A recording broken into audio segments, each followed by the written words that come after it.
We're going to talk about action potentials, hyperpolarization, depolarization. Then we'll get into graded potentials. That's kind of in there. Then capacitance and length constant and how that's affected by myelin.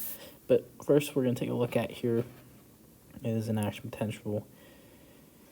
And first, well, we'll just start off with the beginning. So right here in number 1, we have our potassium leak channel, right? It's a pore, it's continually open. Potassium is leaking in and out of the cell, allowing for an equilibrium to be established, right? Okay, and then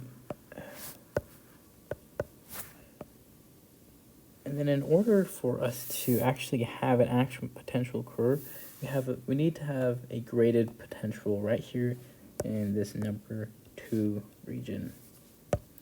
Okay, right there, we have a couple things that happen. There's a ligand or mechanically gated channel that opens.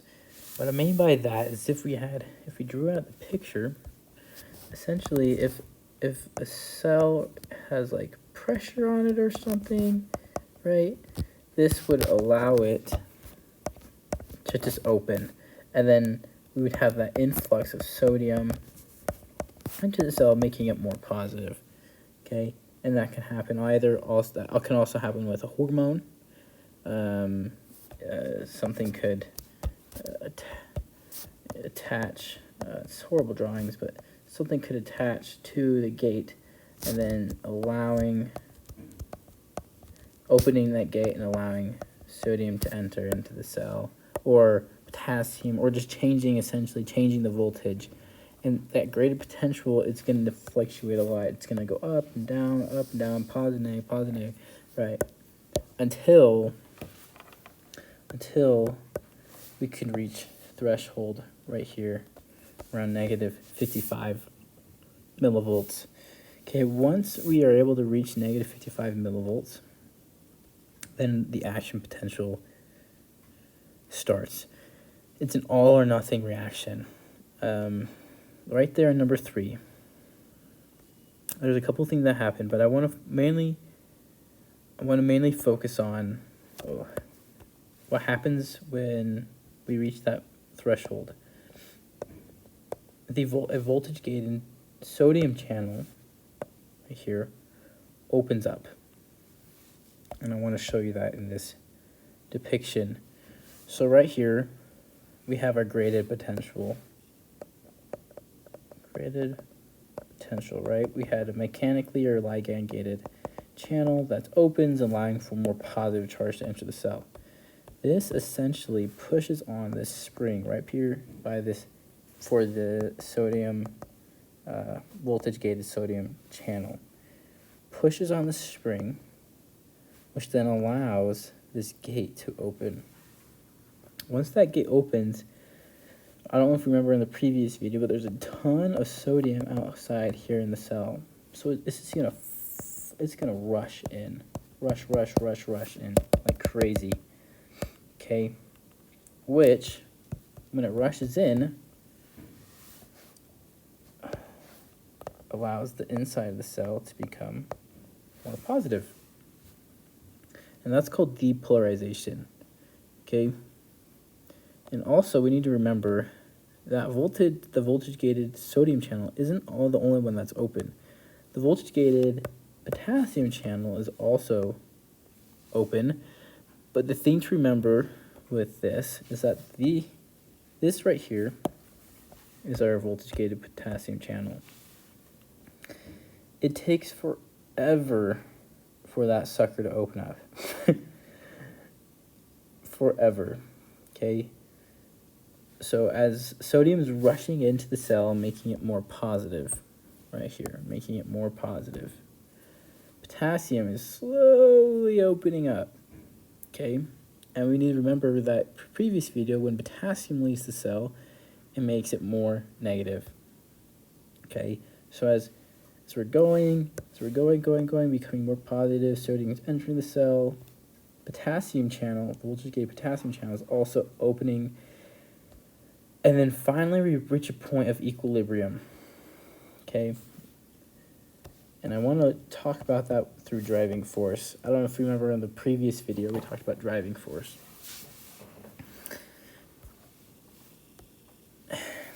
Initially, right, the equilibrium potential, or the driving force for sodium is huge. So that's why we're going to have an influx of sodium into the cell, like we were talking about just previously with the action potential, or during depolarization, right? It's going to come in, and eventually it's going to get more positive inside. And then that's when the driving force for potassium kicks in. Okay, we are so positive, we're at that peak right there. We're right here. Okay, potassium's driving force is a lot greater than sodium. So it's actually going to start pushing out the potassium, which would then make the inside of the cell more negative.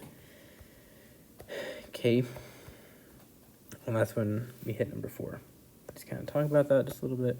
So yeah, the voltage-gated sodium channels close, and the voltage-gated potassium channels are finally open enough to allow potassium to leak through, as well as our potassium leak channels. So we're going to have this drop here, a falling phase. It's called repolarization. And it wants to get us back to the resting membrane potential, but it's going to overcompensate, okay? And we're going to enter something that's called hyperpolarization. Because I don't know if you remember, because potassium, its driving force is very strong, and it wants to push as many of those potassium ions out, right? And I don't know if you remember either, its equilibrium membrane potential, it's EXK plus, it's negative 95. Okay, it wants to get as close to negative 95 as possible, okay? But since we need homeostasis and equilibrium, okay, once it reaches that point, okay, we also need to remember that we have our potassium leak channels, which can compensate and allow for kind of this action to occur. Okay, right in 6, our voltage-gated potassium channels close. Okay, we still have our leak channels. Okay, and that allows us to reach this resting membrane potential. Hopefully all of that made sense. And I think I wanted to hit a little bit too on the voltage-gated sodium channel. Right, initially in the picture, we had a graded potential right at 2. Okay, and it pushes the spring and it allows that gate to open. Then we have an influx of sodium, right, that depolarization. Now, once it starts getting super positive inside the cell, that positive charge actually pushes up on this ball and closes the voltage-gated sodium channel. Okay, and that allows for that repolarization, or the voltage-gated potassium channel, to really take control and allow us to have that crazy drop in charge. Anyways, hopefully that makes sense. Again, I would like to focus again on graded potential versus our action potential, right? We just talked about that, but right here, number 2, that's our graded potential, and then the rest of this is our action potential. Okay, the biggest difference is that the graded potential is localized, and it just varies, right? Because there might not be enough charge to reach this threshold, and it might just be like up and down. Oh, we're so close, and then it drops. But then we finally reach it, and that's when the actual potential occurs. Okay, and the actual potential is all or nothing. All or nothing. It's gonna go to completion, and that's how you get these long distance signals to be executed throughout the body.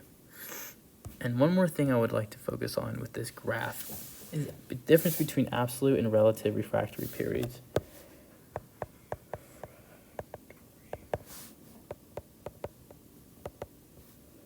Okay, in absolute refractory period, that's when you have this depolarization and repolarization. Okay, no other action potentials can occur when we are in the absolute refractory period. Okay, but when we enter the relative refractory period, we can have another action potential occur. However, there needs to be stronger stimulus for the next one to occur because we had such a low drop there. So that's just kind of the biggest difference there between those two. Now we're going to take a look at length constant and capacitance and describe how those are affected by myelin. So I first want to focus here on capacitance. So when we're looking at a cell membrane, we know that there's going to be positive and negative charges on either side. Okay, and in this case, we have negative charges lining the inside of the cell, so making it negative 10 millivolts, okay? Now, in order to describe capacitance, I would like to focus on an equation. Capacitance is the number of charge separated per volt, okay? Voltage occurs when charges are separated. So like for in this example, this has a very high voltage because there's a great distance between the two charges. This, on the other hand, is low voltage, so it's not very high. So that being said, if we just take a look at our, okay, if we have high charge, right, high amounts of charge here in this first example, low voltage because, again, capacitance also equals epsilon A over D. Low distance, okay, that means we'd have high capacitance, which is usually not very favorable. Okay, but then if you look at this example here, we have low charge, but high voltage, okay, that drops our capacitance, and that's favorable. Now, understanding this maybe a little bit more, I don't know if I'm explaining it the best I can. We're going to take a look here at the number of charges. Here on this left side, we have 1, 2, 3, 4, 5, 6, 4, 5, 6, 7. 7 charges equals negative 70 millivolts. And on this right side, we only have 2 charges, and that gets us also to negative 7 millivolts. So this right side is actually more efficient because one positive charge can have a greater impact than almost half of all those other charges on the left side. So if we have this positive charge if it comes into the cell, right, that's going to have a greater and more efficient impact than having to send like 4 or 5 across the cell. So lower capacitance is usually favorable compared to higher capacitance. Hopefully that makes sense. And with this equation here, right here, hopefully that made sense. I won't go super into depth about neurons and depolarization and the sphere of influence, but basically what happens is that there will be some sort of depolarization from a signal, a neurotransmitter, or anything, right? And it will send this signal, this electrical field down the dendrites. And once it reaches right around here, it's called the axon helix, the sodium channels, like as we talked before, will be activated, and an influx of sodium will enter into the cell, allowing for depolarization to occur. Okay. Now, the it's important to understand what myelin does to this wave. And I would like to focus, we're going to look at just capacitance first. Myelin separates the charges a lot more than the membrane. And because it's like we discussed earlier, it's going to lower our capacitance. And when we lower our capacitance, less charge can enter into the cell and make greater impact than just having a couple charges here on the membrane, and all those would have to enter, creating the same amount of force from just one charge. Okay, that's how myelin affects it. It lowers capacitance and makes the charge more efficient. Now,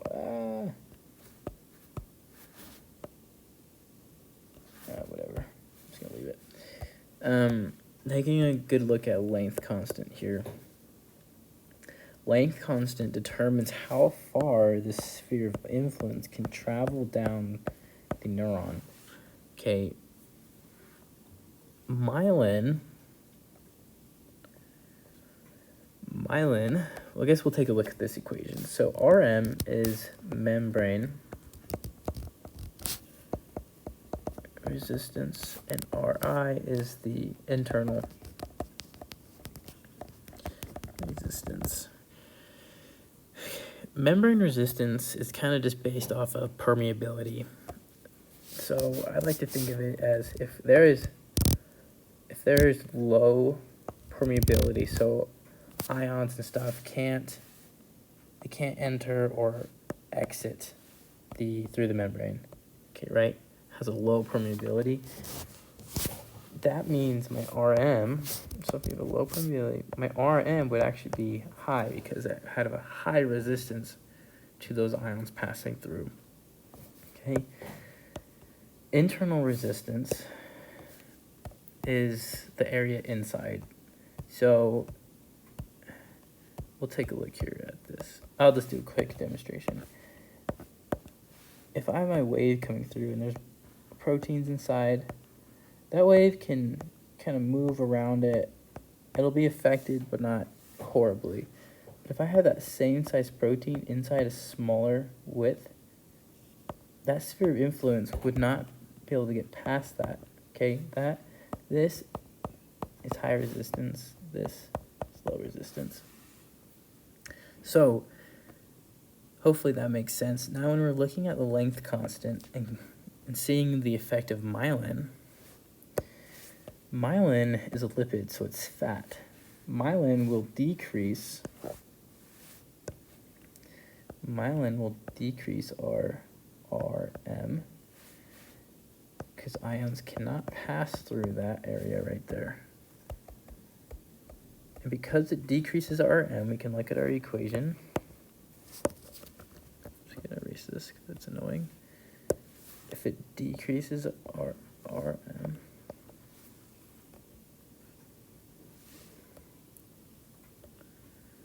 okay, if we decrease our Rm, we'll increase our length constant.